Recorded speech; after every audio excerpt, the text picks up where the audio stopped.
Ijambo ry'Imana cyane cyane u Rwanda rwibuka genocide yakorewe Abatutsi. Mu kiganiro cy'uyu munsi turashaka kwibanda rw'urubyiruko,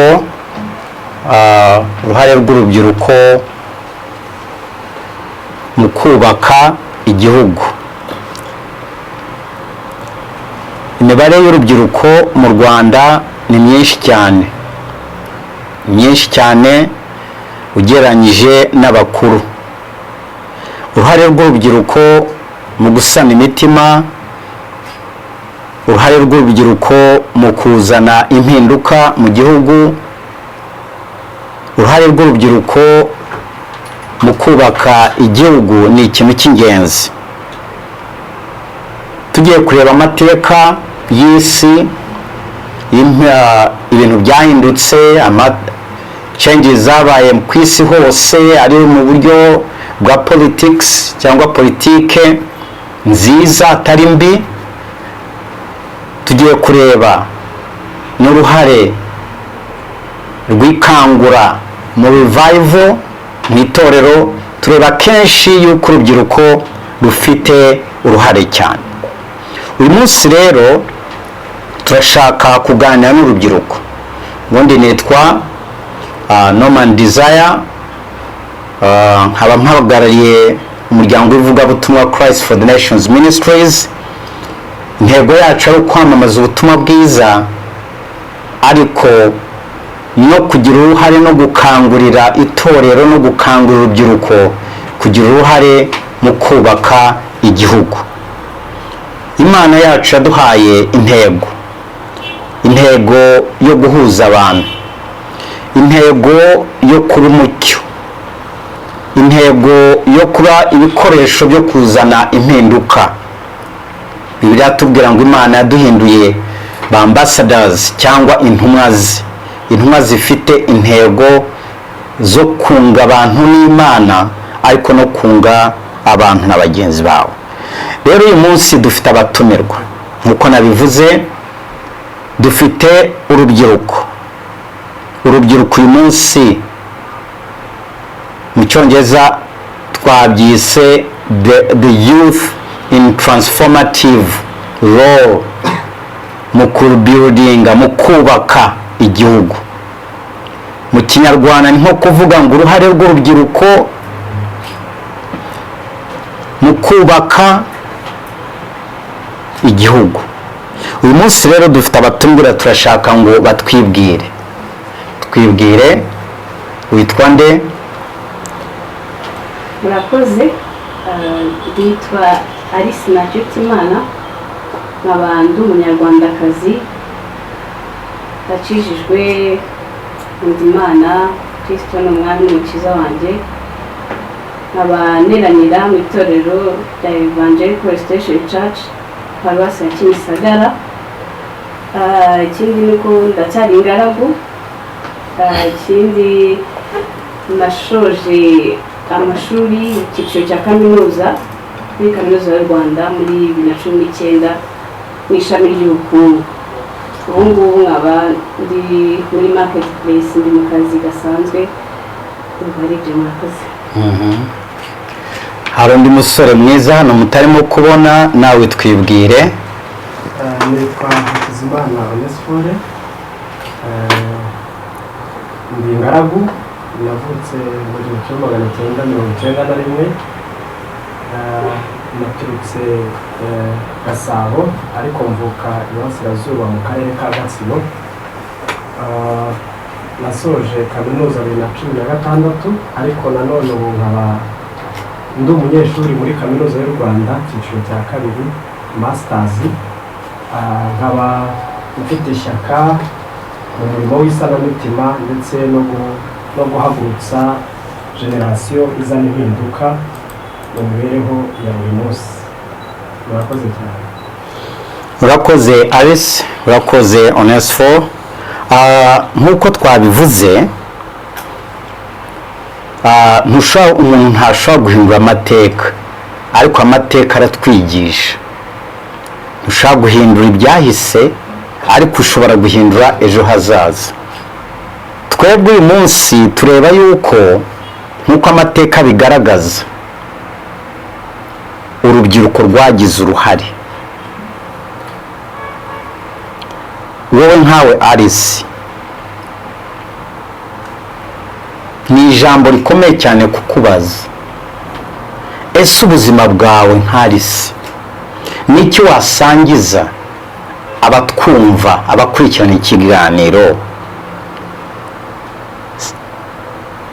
N'icyo wadusangiza? Ese hari ikintu wasangiza n'abatwumva? Ubwo aho rero uraza kutubwira ingaruka wowe nk'umukobwa ukiri muto, n'icyo wadusangiza mu buzima bwawe? murakoze. ubusanzwe ndi umwunganizi mu mahugurwa y'isanamitima muri kaminuza y'u Rwanda. hari groupe ibamo abanyeshuri basengeramo yitwa Groupe Biblique Université du Rwanda. rero ndi umwunganizi mu bijyanye n'amahugurwa y'isanamitima rwa n'umuryango witwa Rabagirana. murakoze. mwari mubwiye kuvuga ku ngaruka za jenoside yakorewe abatutsi mu 1994. njyewe navutse nyuma ya jenoside. mvuka ku babyeyi b'abacikacumu ba jenoside yakorewe abatutsi mu 1994. yaba papa umbyara yari yararokotse na mama umbyara yararokotse, ariko yari umupfakazi. yarasigaranye abana. papa wanjye yari atarashaka, ari umusore nawe, ariko yari umucikacumu. baza guhura, nuko navutse mvukira mu muryango w'abantu barokotse jenoside.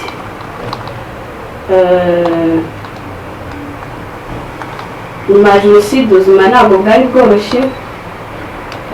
kuvuga ku babyeyi barokotse bafite ibyo bahuye nabo, birumvikana ko hari imiryango twabuze. hari uko wakuraga abandi bajya kureba abatante, abanyogokuru n'iki, ariko twe ugasanga nta muryango uhari.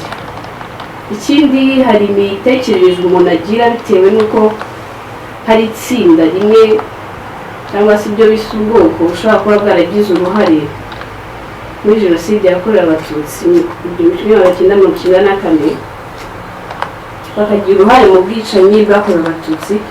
rero ugakura wumva ayo mateka, hari imitekerereze bagiraho.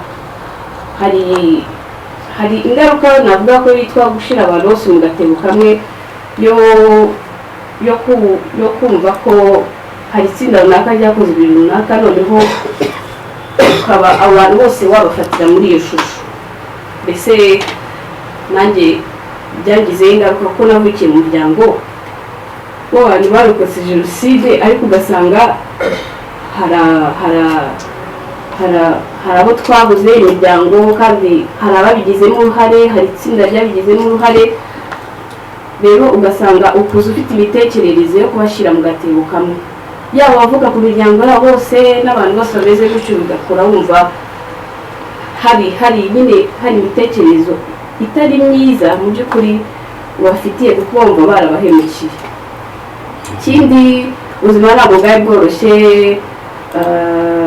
hari ibikenerwa shingira umwana ukurirwa mu muryango wese aba akeneye.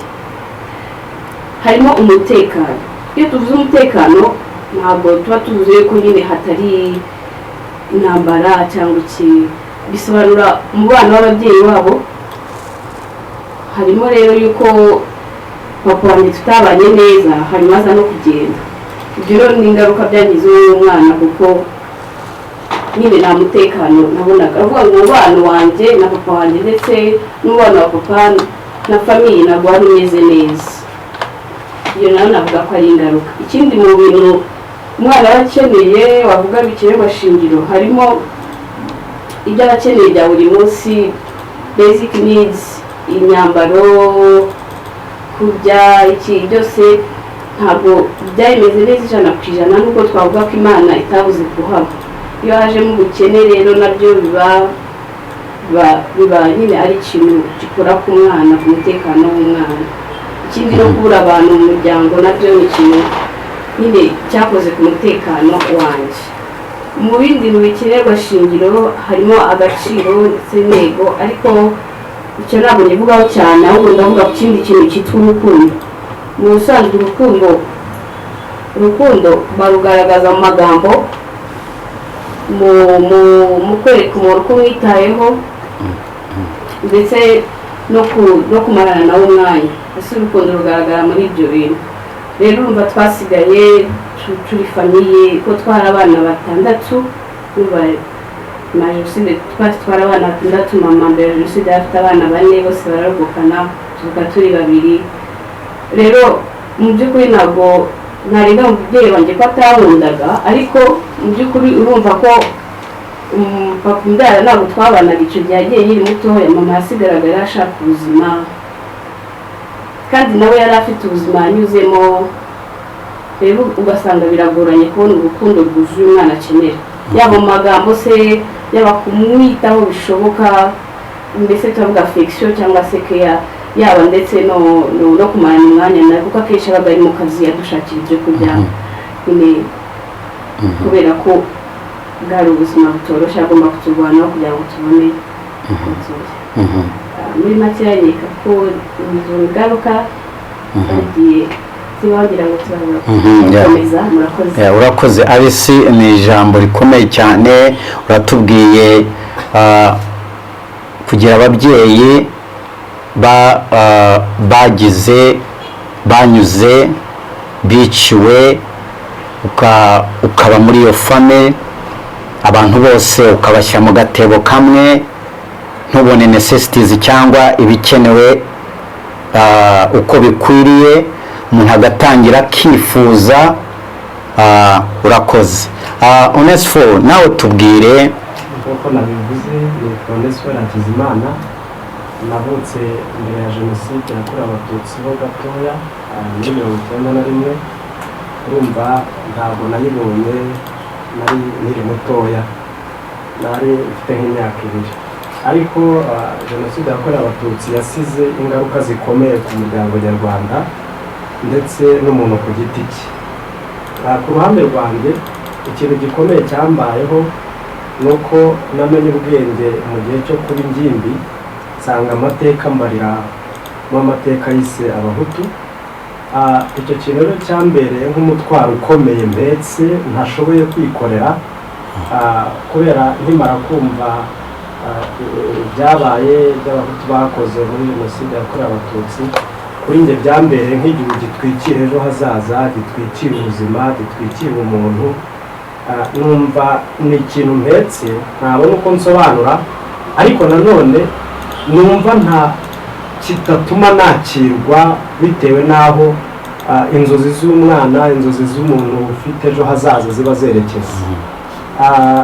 Aha urugero natanga, nigera muri kaminuza nahasanze amatsinda y'abantu bihuza bakaganira ku buzima, ku bintu bitandukanye, mu muryango wa JBI, umuryango wa Gikristo ukora muri kaminuza. Icyo nakoraga narabahungaga, icyo ntashakaga ni ukuganira nabo bakaza kuvumbura cyangwa kumenya aho nkomoka, icyo amateka yanditse cyo. Nahoraga ndwana no guhunga icyo ngicyo, numva nikoreye ikintu gikomeye. Nza no kugerageza kugira ngo ndebe ko nakuyambura iyi sura cyangwa ubuhutu kubarirwa ahantu, ndeba niba mu muryango mugari hari ahantu ahubwo nabona nk'igisekuru wenda cyaba kitarimo ibyo. Ahubwo mu gukora ibyo nibwo nahuye n'ikindi gikomeye, nsanga mu muryango mugari harimo abantu bafunze bagize uruhare muri jenoside. Ibi rero byambereye undi mutwaro, numva aho gutekereza ejo hazaza, aho gutekereza ibindi bintu, numva ahubwo ndaremerewe n'iki cyanduhura uwo ndiwe. Muri icyo gihe rero icyo navuga twe twaranyuze no mu buzima nk'umuryango bwo kutabana n'ababyeyi. Ibyo byose byirunzeho ingaruka byangizeho uretse kwikorera iryo pfunwe n'ikimwaro. Ikindi kandi nanone naje uretse kwikorera iryo pfunwe n'ikimwaro naje gushaka kunywa ibiyobyabwenge kugira numve ko nagaruka ubuzima, numve ko naseka, numva ko ubuzima bukomeje. Kubw'amahirwe sinabonye ababimfashamo, ariko ubuzima bwanjye nahise mbufata muri kaminuza mbwegurira muri filime, amasomo ndayareka kuko mfashe ubuzima nari ndimo, nkafata amateka, numvaga imbere mpabuze, numva ubuzima ntacyo bumaze, numva biranutwa no kwibera muri filime, akaba ariho nkuru ubuzima hariho mbegaho kuko nta muntu turi kumwe bumbaza ibindi filime ariyo ndi burebe. Rero ubuzima bwanjye buza kwangirika cyane ku buryo nta kintu ubasha kureba imbere kubera amateka, kubera ubuzima, kubera ibyo byose. Rero kereka kuvuga ko naje kubikira, ariko urakoze Onesphore. Bisobanura yuko ingaruka z'umuntu yadashatse kuzemera abashaka kwitwikira ikindi kintu, niko urimo kutubwira. Niyo mpamvu wisanze ushaka kujya mu biyobyabwenge, ukajya mu mafilms, ukajya mu bintu bishaka kugira ngo bikwibagize, sibyo?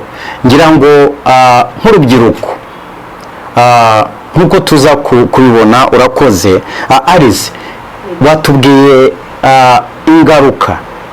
Ese nk'abakobwa, Onesphore ni umusore, atubwiye uburyo yashakaga gushakisha ikintu cyamutwikira, ikimwaro, nk'umwana w'umukobwa ufite ababyeyi barokoze jenoside, hari ikintu wigeze utekereza ngo kigutwikira, ushake nko kuvuga ngo to cover yourself kugira ngo uyoberanye, cyangwa nko kuvuga ngo urashaka kutaburiwe nk'umukobwa? Nibyo ababyeyi banyuzemo, ako gahinda. murakoze. Yego, byaje kuba ukomeje mu ngaruka, hari bitewe n'uko wabuze ibyo bikenerwa shingiro, bitewe n'uko utabonye ibihagije, hazamo gukomereka, ukumva ubuze icyizere cy'ejo hazaza. Mu ngaruka harimo kugira ikibazo cya identité, cyangwa se kumva utanyuzwe n'aho uri bitewe n'amateka wenda y'igihugu, harimo imitekerereze mibi, harimo gushyira abantu mu gatebo kamwe, ndetse harimo no gufata ibyemezo bikarishye. Iyo umuntu wese yagize ihungabana cyangwa se yakomeretse, afata ibyemezo bikarishye. Ikindi hakazamo no kumva udafite ibyiringiro by'ejo hazaza. Ubu ngubu niwe nari meze, narahura ibyo byemezo bikarishye bitewe n'agahinda, bitewe n'ishavu, bitewe n'ibikomere, bigatuma ufata ibyemezo bibi bidakwiriye, bikarishye hejuru. Ushobora kuvuga uti nk'uko nakubwiye ko hari abo wenda bashyize mu gatebo kamwe, ukavuga uti sinzabasuhuza, bazaba inshuti zanjye, bafata ibyemezo biri ku rwego rwo hejuru bitewe n'uko nawe wagiye ukomereka. Nk'umunyeshuri byakubayeho mu university? Muri kaminuza nari namaze guhura n'Imana, nkeka ko niyo muri segondere wenda ariko nari nyiremerewe cyane, ariko ngeze muri kaminuza ariko nakijijwe n'ubundi ndi kurangiza tronkome, hanyuma ndi kuzamuka. Ngeze muri kaminuza nibwo naje gusobanukira ibyo nizera neza n'ubutumwa bwiza. Nkeka ko hariho urugendo rwanjye noneho rwo gukira rwatangiriye. Nubwo no mu itorero badufashaga binyuze mu kuvuga, kuko iyo uvuze burya nabwo uraruhuka, kuvuga ibyakubabaje, ariko naje kugera ku gusobanukirwa ubutumwa bwiza n'ibyo nizera. Mu Bakorinto ba 2:5 aravuga ngo nyine iyo umuntu ari muri Kristo Yesu aba ari icyaremwe gishya, buri bya kera byose biba bishize, noneho ntabwo tukimbarira mu masekuruza cyangwa se mu mateka cyangwa se ahakomoka, dore byose biba bihindutse bishya. Hari amahugurwa twagiye tugira isanamitima, aho twagiye twigisha ihanga ryera, bakwereka ko abantu bose bizeye Kristo Yesu umwami n'umukiza wabo ari ishyanga ryera, bari ubundi bwoko bushasha Imana yiremeye. Ibyo rero birakubohora kuko Imana itubwira mu Baroma ngo nyine mugire imitekerereze mishya. Ntabwo ukirebera umuntu mu byamuranze n'amateka aho mubona nk'umwana w'Imana, mwese mukibona muri umuryango umwe. Ariko si ibyo gusa, kuko Kristo ataje kugira ibyaha byacu gusa, aho icyaha kigiye kirahakomeretsa, aho icyaha kigiye kizana ingaruka nyinshi. Yega ko mu gusobanukirwa ubutumwa bwiza yuko umuntu Imana yaremye yahisemo n'abantu b'abanyabyaha, niyo mpamvu n'izi ngaruka zose zatugezeho kandi zitera gukomereka, harimo jenoside yakorewe Abatutsi mu 1994 n'ibindi byose tugenda tubona ku isi byose bigenda biza. Ariko nyine Imana yatanze Kristo muri Yesaya cyangwa se muri Luka 4:61 cyangwa Luka 4:14 navuga ngo yaje kuvura abafite imvune mu mitima, yaje kubwira abarira ngo nibongere kurira. Bigaragara ko nyine Kristo ntabwo yagiye kumusanga yikorere yuko tumvikanye n'Imana akureho urwo rubanza rw'ibyaha byacu kugira ngo amwizera atazarimbuka, ahubwo agakora n'umurimo wo kongera kurema umuntu mushya, kuko aho icyaha cyagiye giteza ingaruka, kandi aho ingaruka zaje zizana umubabaro, bikomeretsa umuntu.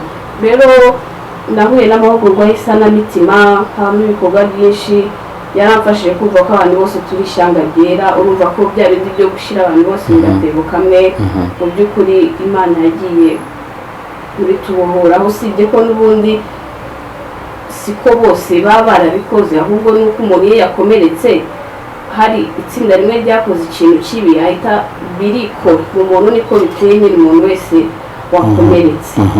Hamwe no gusoma ijambo ry'Imana, hamwe no kugenda mbona urukundo rw'Imana yadukunze. Nakubwiye ko ababyeyi bacu nabo bari barakomeretse, ntabwo bari kubasha kuduha urukundo rwuzuye, nabo barakomeretse, nabo bafite ibyo banyuzemo bigiye bikomeye. Ariko uyu ubashije gukizwa neza ukakira urukundo rw'Imana, ubona ko nabo sibo nabo, kuko umuntu atanga icyo afite. Kandi twumvaga agahinda kabo n'ibikomere byacu natwe bikatugeraho. Rero ntabwo bari kubasaba urukundo rurenze, kubera ko nabo hari ibyo banyuzemo bitaboroheye, byabakomerekeje batari bakabaye babohokaho. Nuko nagiye bohoka hamwe n'ijambo ry'Imana, hamwe n'amahugurwa y'isanamitima, ndetse nkaza no kubasha kubabarira n'abitwa kwenda ko bagize uruhare, nubwo njye navutse nyuma. Ariko urumva hari abaduhemukiye, imiryango yacu n'Abanyarwanda muri rusange, nkaza kubasha kubabarira, kuko ijambo ry'Imana ritubwira nyine ngo mubabarire nuko nanjye hari iyo umaze gukizwa hari icyo ijambo ry'Imana rigusaba. Kuri twe abahemukiwe, Imana iradusaba kubabarira, ariko iyo tuvuze kubabarira, si uko nta kintu bitwaye cyangwa se bitagize ingaruka, si no kwemeranywa n'ibyo bakoze, kuko n'Imana ntabwo yigeze yemera ibyo twakoze bivuge ngo ndemeranyije, ntabwo ari byo. Oya, yavuze mwakoze icyaha, kandi nyine irabyemera, ukemeranywa n'ibintu ko atari byo. Ikindi aho hantu aho uvuze kubabarira, abenshi hari n'abavugabutumwa n'abapasiteri bakunda kuvuga ngo nubabarira wibagirwe, ngo wibagirwe.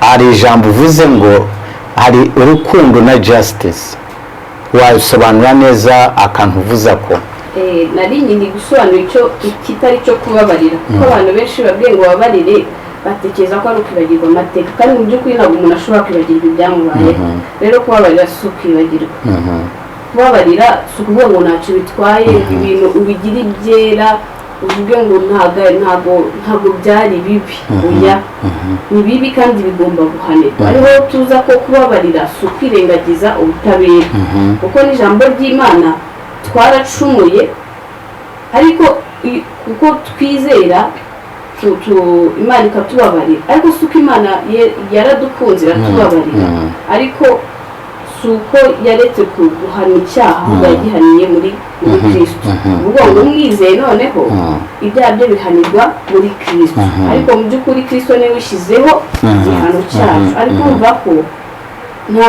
ntabwo Imana yatubabariye ngo ireke no guhana icyaha rero abantu twumve neza iyo tuvuze kubabarira ntabwo rwose tuvuga ngo turamubabariye areke guhanirwa ibyo yakoze cyane ko n'umuntu w'umukristo n'abakijijwe bababariye nawe atareka kwemera izo ngaruka z'ibyaha yakoze ikindi kubabarira si uko nakwirengagiza amarangamutima kuba nerekanye amarangamutima arimo wenda umujinya uburakari si uko nababariye kuko ibyo bintu byankozeho nyine ntabwo ubabarira ngo wange gufasha ubutabera kubera ko wamubabariye kuko wakoze icyaha agomba kugihanirwa ikindi ntabwo kubabarira bikuraho kwikiranura urumva iyo umuntu ababariye hari igihe avuga uti naramubabariye sinshaka kujya guhura nawe bibaye ibohotse rwose biratubwira uti niba ufite ikibazo na mwene data umwegere rimwe kabiri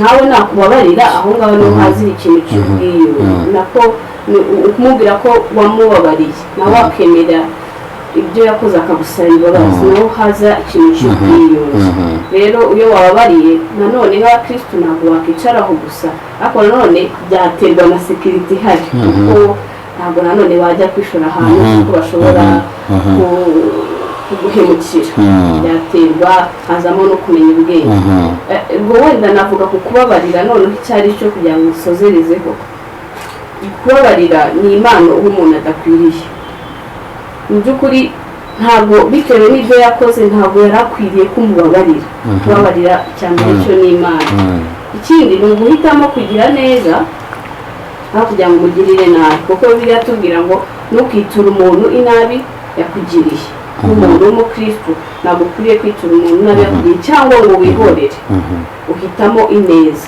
ikindi cyitwa kubabarira ni uko ari uguhitamo impuhwe cyangwa imbabazi ukareka amategeko agakora ubutabera bwabyo n'ibindi rero tuba ari byo bisangiza urakoze uruhare rw'urubyiruko kuzana impinduka no kubaka igihugu iyo niyo ntego yacu y'uyu munsi Onesphore hariho abasore hari n'abakuru ikindi cy'abakuru ndaza kukibabaza hanyuma ariko Onesphore nkawe ubu navuga ngo hari movement ni nka abantu biyemeje nk'urugendo abantu biyemeje kuzana impinduka mu gihugu impinduka mu rubyiruko nkawe Onesphore hari urubyiruko ntabwo ari abakuru gusa banze kwemera yuko genocide cyangwa jenoside yakorewe abatutsi yakozwe yabaye hariho abantu abasore bafite guilt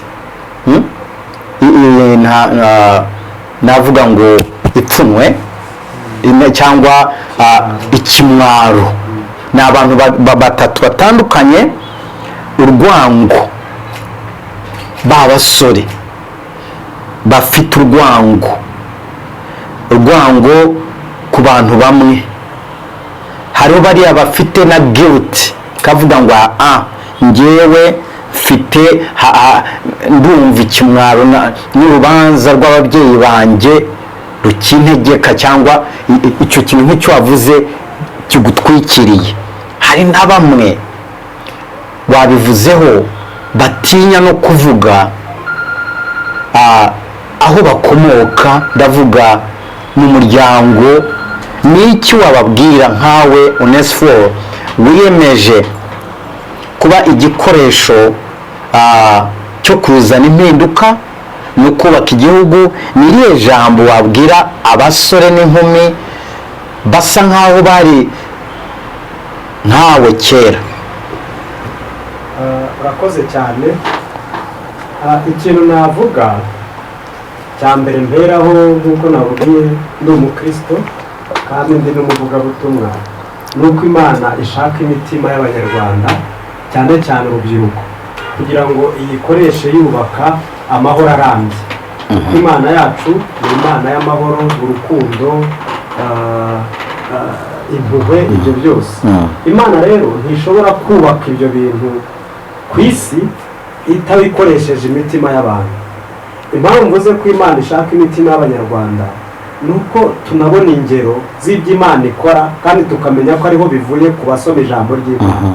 Iyo tubonye gahunda za leta, ndi umunyarwanda, tukabona uko umutekano umeze, tukabona ubwiyunge uko bigenda bimera, duhita tubona izi ni indangagaciro ariko zituruka ku Mana. Bitwereka rero aho Imana iri kwerekeza, ko ikiri gushaka ari imitima y'abanyarwanda cyane cyane urubyiruko, ngo rwubakisha amahoro arambye.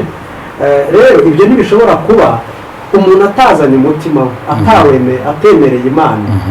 Hano umuntu ashobora kwibaza ati none se ni irihe tandukaniro rihari kumbwira Imana ngo nyizeho nyizanire ibyo Imana yubakisha amahoro arambye, twarabonye n'itorero ryaragize uruhare muri jenoside yakorewe Abatutsi? Ubu ni ikihe kintu gihindutse? Icyo navuga ari ukuntu abanyarwanda mbere bize Imana nabi, niba ari uko nabivuga, ku buryo umuntu azi ko agakiza gatandukanye n'impinduka yo mu mutima. Kuza mu gakiza bingana no kuza mu muryango mushya, bingana no kwemeranya n'Imana ko ufite umutima nk'uwayo w'urukundo, ufite umutima nk'uwayo w'amahoro, ufite umutima nk'uwayo.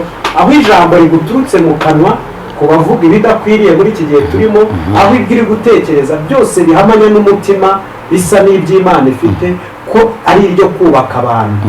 Rero iyo umuntu adahisemo kuza ku Mana, akenshi byangiza we ku giti cye, ariko bigahombya n'Imana, kuko Imana irababara iyo abantu yahaye uruhare rwo kubiba amahoro babibye ibitandukanye nabyo. Rero nk'uko nabaye Imana irashaka imitima y'urubyiruko, nk'uko bivuze ngo umuntu ushaka impinduka ndimo. Rero iyo umuntu azanye umutima wo ku Mana, ikuramo cya kimwaro na za soni bya bindi byose, n'umutima utekereza ibibi n'uhimba ibibi, ikawusimbuza umutima wayo, umutima wuzuzanya, umutima ubona ibyiza. Aho niho rero abantu bashobora kugira icyo bakora namwe bakakigeraho.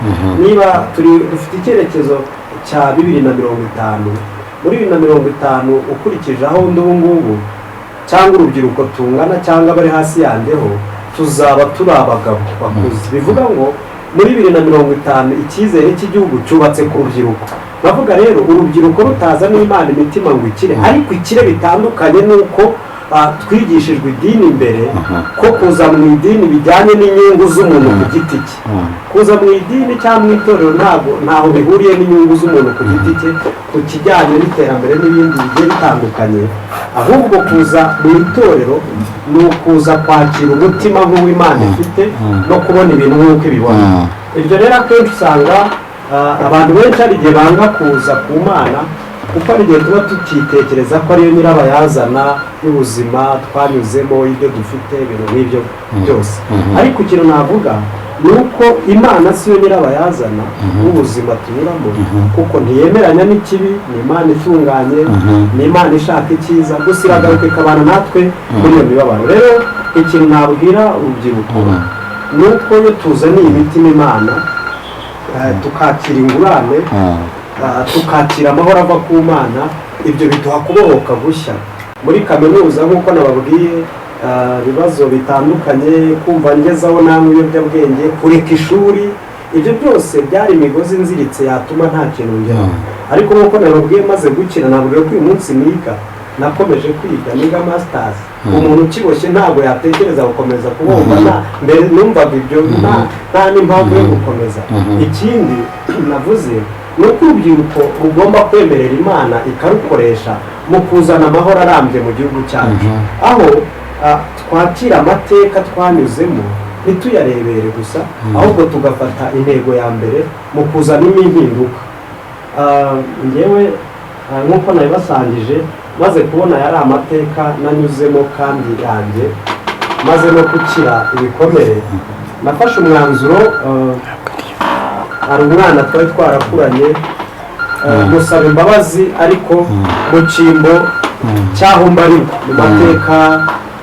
mu mateka y'Isabahutu kuko nta maze kubikora umwana arabohoka rero ikintu navuga iki gihe dukeneye ibintu dukeneye kuvuga no gukora ibintu ariko bishobora kudufasha kugira icyo tugeraho gutera imbere kujya mu ntumbero y'igihugu ariko nanone kuzana impinduka y'Imana ntabwo bishobora kugerwaho rero tutubatse ku musingi muzima w'Imana nkaba rero mpamagarira urubyiruko bagenzi banjye ikintu gishobora kubakiza muri za ngeri zose wavuze ni ukuzanira imitima Imana tukumva ko Imana ari umubyeyi yiteguye kudukiza ibyo dufite ari ikimwaro ari ipfunwe ari ibikomere ari ibyo byose tukabitura kuri we akaduha ingurane ubuzima tunyuramo iyo ufashe kutaza ku Mana ukaguma mu cyemezo cy'ubuzima nk'uko ubona bikubyarira ingaruka zitandukanye byangiza ubuzima bihagarika ejo hazaza bituma ntacyo wageraho rero ikintu ndi kugaragaza hano ni uko iyo umuntu abohotse akakira umutima mushya abona imbaraga zo kureba nk'uko Imana ibireba akaba umusemburo uzana impinduka ijambo ry'Imana muri Ezekiyeli avuga ngo Imana yashatse umuntu wahagarara agasaba imbabazi mu cyimbo cy'igihugu kugira ngo idasenya igihugu biramubura niko Imana yabwiraga Abisirayeli mu yandi magambo Imana ikenera abantu bahindutse mu mitekerereze bahagaze bashikamye kugira ngo bakoreshwe n'Imana ibi ndi kuvuga ni Imana ibituma abantu ni Imana ibyohereza abantu kuko ari iriba umutima ubohotse tumaze kubishyira ibyacu rero nta bintu biremereye Imana itakwakira ari urubyiruko ari abageze mu bikomere bikomeye bakiyahuza ibiyobyabwenge na biriya byose icyo nababwira biriya byose ni ukubizanira Imana ni ukuzanira Imana mu buzima irabyakira irabyumva ibitwandukuraho ikabyandika kuri Yesu ikatwandikaho ubuzima bwa Yesu icyo twita ubukristo ni ubuzima bushya Yesu yaduhaye ubuzima bwitwa ko ari bwo bwacu kureba ibintu nk'uko Yesu abibona nyuma y'uko tubabariwe urubanza n'ibyaturegaga n'ibyari bituriho byose rero kuzanira umutima Imana niho ibintu bihera kuko bitanga guhinduka gushya kubohoka gushya gukira intimba gukira ibikomere gutura ibintu ku musaraba ndetse no guhagarara mu cyuho ukumva yuko ibitaragenze neza nitwe cyizere cyo kubikiza dukoresheje ijambo ry'Imana rihindura imitima ijambo ry'Imana ritarimo inyungu z'umuntu ku giti cye zo kureba ibintu nk'uko Imana ibibona Imana ku mutima ifitemo guhindura amahanga ariko hari abikora irababumba ikabakoresha ikabahinduza amahanga rero nabwira abantu batandukanye b'urubyiruko ko ejo hazaza h'u Rwanda uyu munsi hari mu maboko n'amahitamo y'urubyiruko ariko amahitamo tugomba gukora ni amahitamo ajya aho Imana iri kujya n'amahitamo ajya aho Imana iri kujyana igihugu cyacu niyo mpamvu rero iyo uhisemo bitandukanye n'ibyo ngibyo Imana ntibibishyigikiye biba biri munsi y'umubi kandi umubi yaratsinzwe ibyo birangira n'ubundi bitsinzwe rero icyo navuga ni ukuzanira imiti Imana no kwakira ko Imana atari yo nyirabayazana umuntu avuga ko ukinavukiye muri ubu buzima nkisanga amateka mbara ariko rero kwakira Imana no kumva ko atari nyirabayazana no kuyakira nk'umubyeyi kumva ko ikumva ukayizanira biriya ikabigukuraho ikabishyira ku musaraba ikaguha umutima mushya ugakira ibikomere hanyuma ugafatanya n'Imana mu guhagarara mu cyuho cy'ibitaragenze neza no kuzana mesaje ibohora ibi rero nabigaragaza nk'uko nabibabwiraga ibyo byose njye bimaze kunshiraho numvishe ngize umutwaro wo gufasha urubyiruko gusubira muri kaminuza nkorana n'umuryango wa Jibeyi wawe n'ababyeyi kugira ngo niba umuntu ashobora gukira umutima akabohoka nk'uko numva ameze ngereranyije n'uko mbere nari meze iki kintu nicyo gikomeye cyane kurusha ibindi twatekereza kuko bitanga icyizere bitanga imbaraga zo kugira ngo tugere kugira ngo tubone ejo heza tubone amahoro arambye tubone ubukristo buzima ni uko uyu munsi Imana iri gushaka imitima y'abanyarwanda y'urubyiruko kugira ngo irwubakishe amahoro arambye numva aribyo navuga rero muri makeya murakoze nabwirwa urakoze Onesphore atubwiye uburyo uruhare rwe nka agent cyangwa nk'umuntu wiyemeje cyane cyane areba ba basore bafite urwango ikimwaro ipfunwe ni ukubabwira ngo ntimugaheranwe n'ibyo byose. Alice, nawe hari abandi bakobwa nabo bafite identity nk'iyawe, ibyo wanyuzemo n'iki wababwira?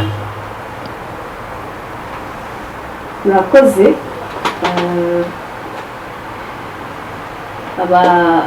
hari abakobwa bagenzi banjye cyangwa se urubyiruko rugenzi rwanjye ushobora kuba barokotse jenoside cyangwa se nabo bayirokotse, kuko nyine bagifite urugendo, bakomeretse, bagifite byinshi bumva bibaremereye. nababwira kuza ku Mana, kuza kuri Kristo, kuko nicyo numva nanjye cyambohoye, kuko Kristo yikoreye ibyaha byacu ku musaraba, ariko si ibyo gusa ahubwo yikorera n'ingaruka zabyo. Rero iyo uje kuri Kristo abasha uramutura ibyo ufite, uramutura, hari aguha n'ubu imbaraga zo kubabarira, kuko birakomeye ibyo abantu banyuzemo, byarabakomerekeje, ni na bibi ku muntu kubyakira n'ingaruka byabagizeho. Twebwe twizera ko Imana ariyo ifite ububasha bwo gukiza umuntu, ni nayo ifite ububasha bwo kumwemeza ibyo yakoze, akaba wenda asaba imbabazi. Ariko ngarutse ku ruhare rw'abacitse ku icumu kuri jenoside yakorewe Abatutsi mu 1994, icyo nabasaba ni uko amateka yacu ni mabi. Twavuze ku babyeyi cyangwa se hari n'ababinyuzemo bakomeretse, tuvuka no ku babyeyi bakomeretse, natwe ibyo bikomere turabikurana, ariko nyine twabonye aho amateka yatugejeje ntabwo ari heza. Twabonye aho inzangano no kwiremamo ibice byagejeje igihugu cyacu. Rero ni ugufata umwanzuro wo guharanira kubaka ubumwe no kureba imbere y'igihugu cyacu, kuko urubyiruko niyo mizero y'igihugu cyacu y'ejo hazaza. Niba njyewe nabohoka, Onesphore akabohoka, abana bacu hari icyizere cy'uko nabo bazaba bafite imyumvire myiza, bityo tuzaba turi kubaka igihugu cyiza gifite ubumwe, kidafite inzangano, kidafite amacakubiri. Rero twabahamagarira kuza ku Mana. Ijambo ry'Imana rivuga ngo kuko nyine muri Kristo Yesu ariho Imana yiyungiye n'abari mu isi yose ntiyaba ikibabaraho ibicumuro byabo. Kuza ku Mana ikabaruhura, kuko nitanga imbaraga. Nababwira ko Yesu arabumva. Yesu rwose arabumva cyane, yikoreye imibabaro yacu yose, yararenganyijwe nawe, yaratotejwe, akivuka naho bahise bica abana bose. Mbese niba hari umuntu wakumva ndetse akabasha no kugukiza, ni Yesu. Niba hari umuntu waguha imbaraga zo kubabarira, ni Yesu. Kuko iyo umuntu atababariye aba ameze nk'ufite umutwaro, ariko urawoza ukawikoreza Kristo. nk'uko nabivuze, kubabarira ni uguhitamo impuhwe n'imbabazi, kubabarira ni ukutihorera, kubabarira ni ukurikiza ijambo ry'Imana rivuga ko tudakwiye kwitura umuntu nabi yatugiriye. mu Mana honyine niho ushobora kubohokera. Hanyuma ukaba umuntu ubohotse, ukaba utakibarira abandi mu gatebo kamwe, hanyuma nawe ukagenda iyo ushishikariza abandi kugira ngo twubake umuryango nyarwanda ufite ubumwe, dukorere igihugu cyacu, dutere imbere, ko nta muntu wakwifuza gusubira aho twavuye no kuba mu ngaruka zose twabayemo za jenoside yakorewe abatutsi mu 1994. murakoze. hafi kugera ku musozo w'iki kiganiro, ariko hari ibintu muvuze by'ingenzi. Ese abakristo hari ubwo twikunda cyane, impinduka tukazirebera gusa mu itorero gusa, tukavuga tuti ubumwe n'ubwiyunge, urubyiruko, tukareba gusa abakristo gusa, ariko ntuturebe abandi bagenzi bacu bo hanze. Once for nka transformative agent, nk'umuntu umaramaje na Alice n'abandi benshi, ni iki mwabwira urubyiruko rwa gikristo impinduka gusa bayirebera mu nkingi enye gusa z'urusengero, ariko ntibagire iyerekwa ry'igihugu cyose? Kuko hari ubwo tuvuga tuti turashaka impinduka, turashaka ubumwe n'ubwiyunge, ariko abantu bagahora tuzenguruka gusa. Transformation n'impinduka nk'abakristo, ese twahamagaye gusa kuzana impinduka mu bakristo gusa? Wowe nka Onesphore, wowe ese birahari? Ese abakristo ntabwo twikunda cyane gusa tugakora nk'ibiterane gusa by'ubumwe n'ubwiyunge n'isanamitima gusa abakristo, cyangwa tukwiriye no gusohoka tukegera rwa rubyiruko ruri hanze rufite ibyo bibazo, tukabaganiriza, batubwiraho akantu kamwe ako wumva cyangwa intego waba ufite? Ubwo iki kibazo nacyo ndaza kukibaza na Alice, kuko akenshi impinduka zikorwa n'abantu bake ariko bafite iyerekwa rinini. Nk'abantu bagiye biyemeje kuzana impinduka no kubaka igihugu, ntabwo bitureba gusa nk'abakristo gusa. Ese nkawe Onesphore na Alice, murumva ari ikintu cy'ingenzi gukangurira itorero kujya ahantu? Ndibuka Yesu ngo ashaka kujya i Samariya, bari abantu badafitanye ngo yiyumvishe muri we, nta sano bari bafitanye n'abayahudi. Ese ntabwo twaguye muri uwo mutego kuvuga ngo tuzajya gusura abacu, tuzaganira abacu gusa, ariko ntitujye muri wa muhamagaro wa Yesu wo kujya na hahandi hatagerwa, kuganira na ba bandi basa nkaho bafite ipfunwe?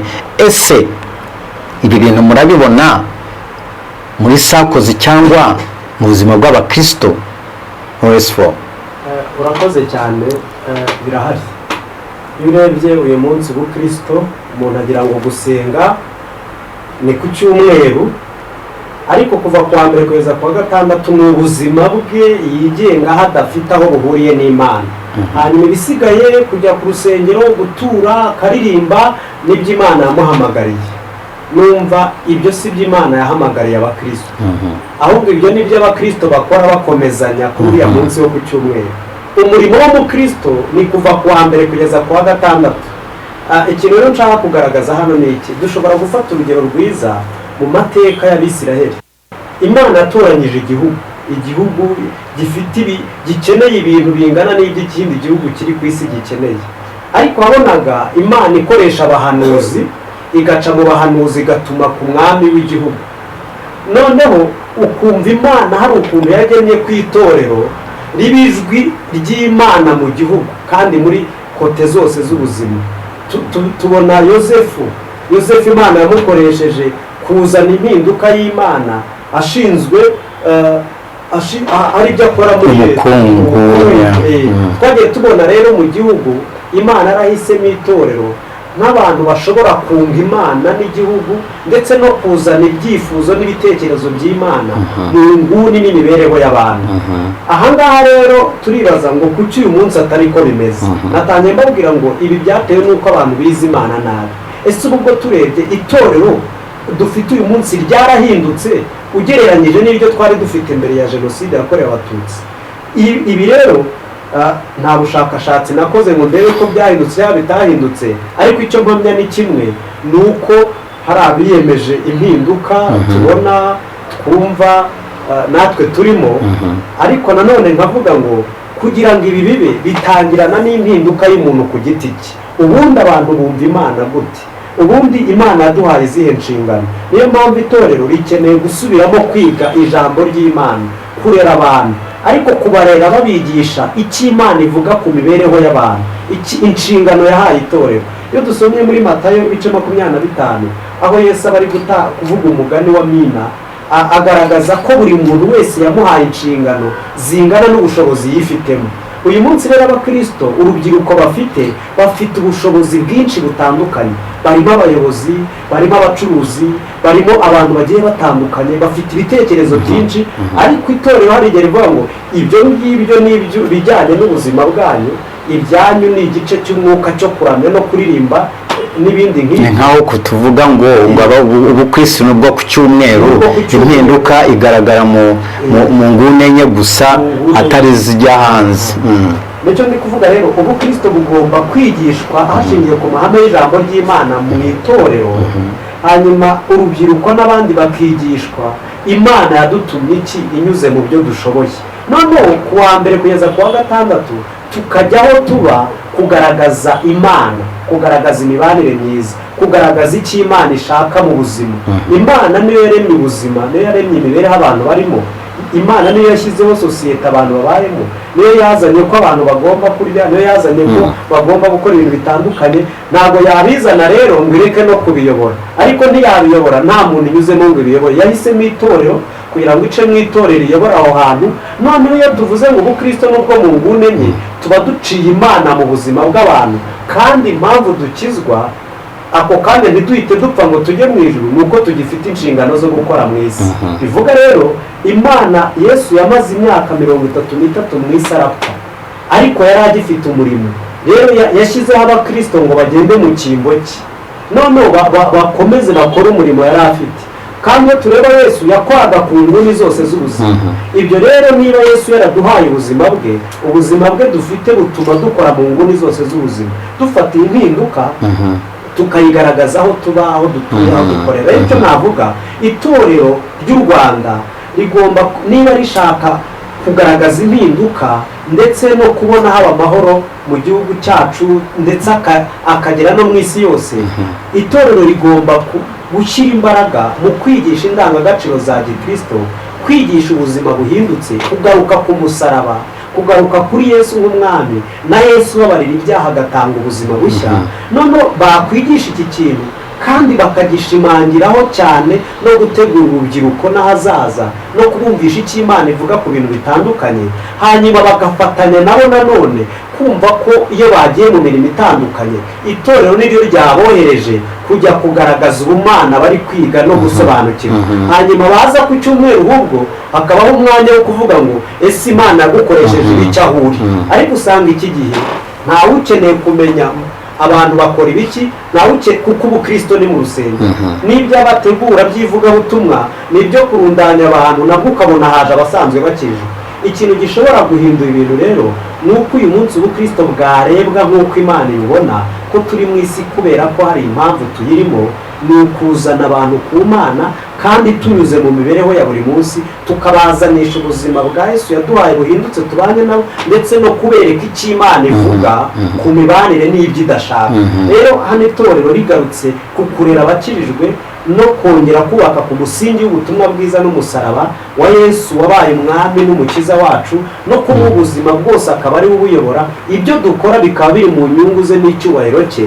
Ibi byatuma itorero rihumuka, rikareba birenze inguni enye z'urusengero babamo, ndetse ibi byatuma n'amatorero yongera kuzuzanya. Akamenya ni Imana yaduhaye inshingano imwe, kugira ngo twese tuyikore hanyuma Imana igire so avuga rero urubyiruko rukirijwe nitwe cyizere cyo gukiza igihugu kuko urubyiruko rwakirijwe bivuze ko rwakiriye umutima wa Yesu rwatanze umutima uri n'ibindi bitandukanye byari ruremereye hanyuma hano rero ni ukwiga ijambo ry'Imana ndetse no gukomeza gusobanukirwa ko aho turi hose ni Imana yahadutumye ndetse ni nayo mpamvu turi mu isi gusohoza icyo yadutumye niba urubyiruko umuntu ari mu isi ntasohoze icyo Imana yamutumye ubundi waba ukora iki ko abakristo ari icyo bari gukora rero nkaba mbwira urubyiruko nubwo ari icyizere cy'igihugu ni n'icyizere cy'iby'Imana iri kubaka kuko Imana yatubwiye yuko izagaruka impinduka yageze mu mahanga yose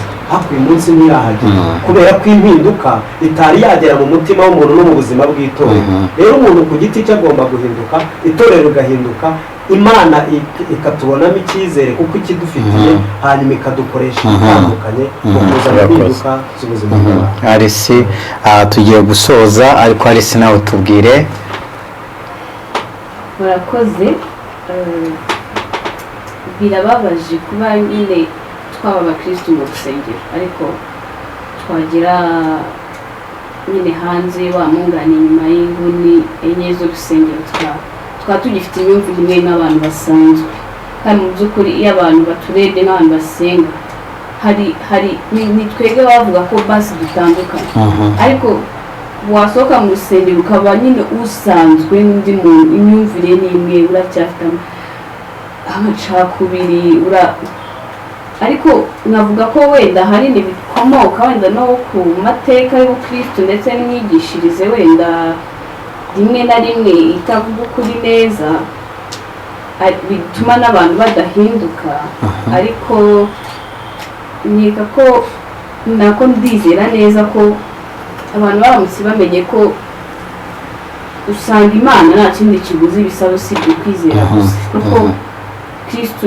yahindutse icyaha kugira ngo umwizera abashe gukiranuka n'Imana abantu bose bakoze ibyaha babasha nyine kubaho ubuzima Imana yari yabageneye ariko Imana mwitangira avuga ngo reka turebe umuntu ase natwe agira ishusho yacu Imana yifuza ko agira akamero ke yifuza ko umuntu agenda akagaragaza imiterere n'ubwiza bw'Imana akaberaho Imana mbese Imana igahabwa icyubahiro rero reka ko byaje gupfa ubwo Adamu nyine atumviraga Imana ariko Imana yarongeye itanga Kristo kugira ngo umwizera icya mbere cyo areke gucibwaho iteka ikindi kandi abashe kubaho bwa buzima abashe kwerekana ishusho y'Imana rero ngeka ko ikintu cya mbere ni ugusobanukirwa agakiza nyako bakizera Imana ko ari yonyine niyo yonyine yabikoze nta kintu Imana ibasaba nta bindi bintu birenze usibye kwizera Kristo gusa hanyuma noneho tukabasha kubaho muri bwa buzima na za mpinduka twifuza kuko nk'uko navuze birababaje kuba abantu basenga kandi bitwa ko aribo bakaba icyitegererezo bashobora kuba nabo hari imitekerereze isanzwe nabo bafite kandi mu by'ukuri ubukristo ni ikintu kigenda kigahindura imibereho y'abantu muri engo zose mbese bizinesi ni gute twayikora nk'abakristo igihugu twacyubaka gute nk'abakristo akazi kanjye ntagakora gute nk'umukristo w'umuntu wizera Imana kuko ngahisha Imana icyubahiro nyine kuzana impinduka ushyigikiye ibyo Nesiporo yavuze biratangira kuri buri muntu ni gute niba narahawe amahugurwa y'isanamitima cyangwa nabashije gukira aho nirirwa mu byo ngendamo iyo numvishe umuntu ufite imyumvire itandukanye cyangwa se iganisha ku macakubiri ni gute ngewe nk'umuntu wabashije gukira wamenye ukuri ese ndakomeza n'icecekera cyangwa se musangiza ibyabasha kumukiza rero ndabwira itorero ngo muze abarushe n'abaremerewe musange Imana irabasha kubaruhura kuko nanone umuntu atanga icyo afite ntabwo nabwira itorero ngo rijye kubivuga nabo batarabasha gukira ubwabo ikindi bemere ko Kristo yabakiza ikindi kandi bemere ko bakomeretse ni ikintu gikomeye burya kugira ngo unemere ko Imana igukunda cyangwa se urugendo rwo gukira rutangira no kwemera acceptance cy'amateka yakwigize icyo nubwo atari cyo kifayininga kuko iyo umuntu ari muri Kristo Yesu aba ari icyaremwe gishya ariko bemere ko nyine bakomeretse nko muri Mariko 11 Yesu ajya kuzura Lazaro avuga ngo mukureho icyo gitare iyo batagikuraho ntabwo yari kubasha kumuzura birasaba ko hari ibintu natwe imitima yacu igifungiranye hari natwe impamvu tutabasha kuzana impinduka natwe ubwacu turacyakomeretse twemerera Imana rero ko ibyo bintu yakemera ikinjira mu mitima yacu ikabivanaho kugira ngo natwe tubere urumuri abandi nuko ijambo ry'Imana rivuga ngo muri umunyu w'isi muri umucyo w'isi mbese umunyu nukamuka isi izaryoshwa n'iki isi rero cyangwa se muri rusange iradutegereje nk'abantu bizera Imana ko bizahera muri twebwe gukira kwacu natwe tugende duhindura imitekerereze y'abantu bagiye batandukanye hanyuma nyine twubake igihugu cyacu kizira amacakubiri.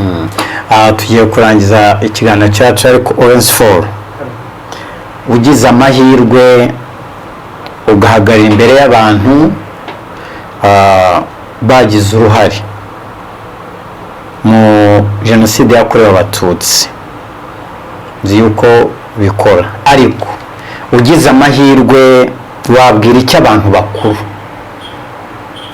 abo bakuru uzi yuko directly or indirectly bagize uruhare mu jenoside yakorewe Abatutsi n'iki wababwira nk'urubyiruko rwabohotse niye message watanga? Urakoze cyane rambwe utingiza amahirwe nkagarara imbere y'abantu bakuze cyane cyane abagize uruhare muri jenoside yakorewe Abatutsi ayo mahirwe narayagize nk'uko nakubwiye binyuze mu muryango warabagirana wigisha ibijyanye no kugira amahoro arambye ndetse no gukira ibikomere hari inyigisho tujya batanga muri gereza ya Mageragere nagize amahirwe yo kuba rero bamwe mu bagiye aho ngaho ubutumwa nabaha butandukanye n'ubwo tugenda tubaha ariko nanone icyo numva navuga nonaha ni uko igihugu cyangwa ejo hazaza h'ibintu ishusho yabyo iri icyo ufite mu mutima uyu munsi kuko usanga kenshi umuntu iyo ashatse kureba icyo ari cyo mo imbere areba umwana afite kuko kenshi ibyo tuvuga n'imyitwarire dufite nibyo birera abadukomokaho ugasanga rero umwana si ngombwa ko yumva ibyo wavuze n'ibimenyetso ukora ibyo ufite mu mutima bihinduka ubuzima bayeho mu yandi magambo umuntu abyara ibyari byo mu mutima rero impinduka ihera mu mutima icyo mvuga rero ni uko uyu munsi buri muntu wese agomba kwigarukaho ku giti cye akareba niba icyo afite mu mutima nk'uko abumbaje ati uhagaze imbere y'abakoze jenoside yakorewe Abatutsi icya mbere nababwira icya mbere bakabanza gufunguka muri gereza y'imitima yabo kubera yuko umuntu iyo afite ibintu byinshi icya mbere ataremera uruhare rwe icya kabiri atarumva n'umutima wo gusaba imbabazi ku byo yakoze icya gatatu abafunze ubwe ari ubuzima bwe ari ubw'abamukomoka ari ubw'abandi bwose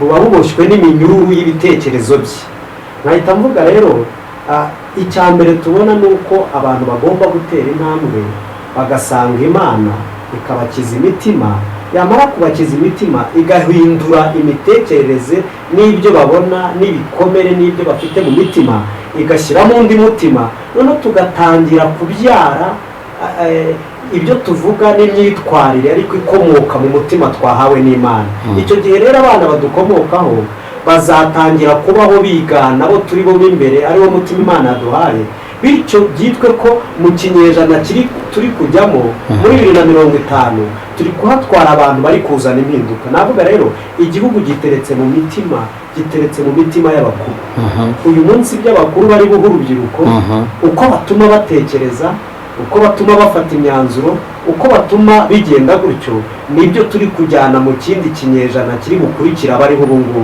rero imana yaremye ubuzima ishaka gutwara mu kindi kinyejana amahoro, urukundo, ubuzima bushya. Rero nabwira abantu ngo ntimugomere imana ngo mwe kuba bariyeri ituma imana itwara ibya nyabyo, idatwara ibyo mugifite mu mitima. nabwira abantu kwihana, kwemera uruhare rw'ibyo bakoze, gufasha ubutabera, ibyo bintu byose bigiye bitandukanye kugira ngo bifashe gukira kw'igihugu, ndetse kandi nanone bazanira imana bari mu mitima, ibakize ibikomere, kuko imana yumva abantu bose kandi iruhura abantu bose. hanyuma nimara kubakiza dushyire hamwe, ariko nanone bubake urubyiruko, batangire bakosore urubyiruko mu bibusanye n'ibyo bo bigishijwe. uyu munsi bafatanye n'igihugu ndetse bagaragaza imbuto z'itorero ndetse n'ubuzima buhindutse. ahangaha bakuru baramutse ikibarimo imbere gihinduwe n'imana igashyiramo icyayi, urubyiruko rwatangira kwera ibibari mu mitima. dufite icyizere rero cy'ejo hazaza, bigahumura imitekerereze, bigahumura ibyo tubona, bigahumura abantu, bigatanga icyizere cy'ahazaza, bigatuma rero icyo imana ishaka kigeraho.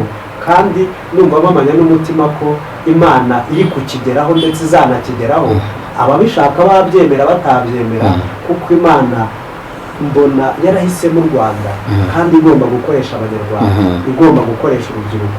uyu munsi impinduka y'umuntu y'abakuze n'iyo mitekerereze izafasha urubyiruko. murakoze abadukurikiranaga. turangije ikiganiro cyacu cy'uyu munsi, kugira ngo mbere yo gusoza ikiganiro dusengere igihugu cyacu. turagushima cyane yuko igihugu cy'u Rwanda kiri mu biganza byawe.